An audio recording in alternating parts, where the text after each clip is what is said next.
It's not something that we feel is at that level of like a doctor of chiropractic, a doctor of physical therapy.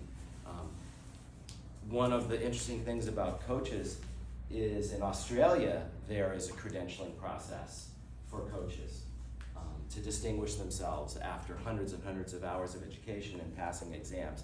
Here in the States, what do we have? We have the online exam with which group? NSCA is the main one, and then there's others, ACEs, NASM. And so even massage therapists have a couple thousand hours of education and then have a licensing board that oversees them for ethics and things like that. Yet trainers are truly one of the last bastions of the wild, wild west. And yet, how many clinicians are here? Show of hands. I asked yesterday, how many trainers are here? Show of hands. Raise them high. Stand up for me, please.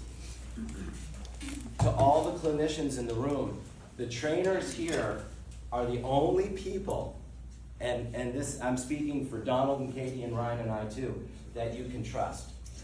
Because they have no bias. They have no vested interest. Exercise is healthcare. I think that's why we're all effing outlaws.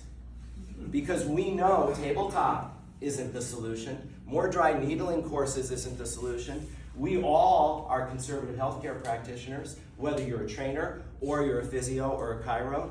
And we know that the most powerful pill in the world, if it could be manufactured by a Swiss drug company, would be all the benefits that accrue to a person from becoming physically active and eating a good, well-rounded diet without all the processed food.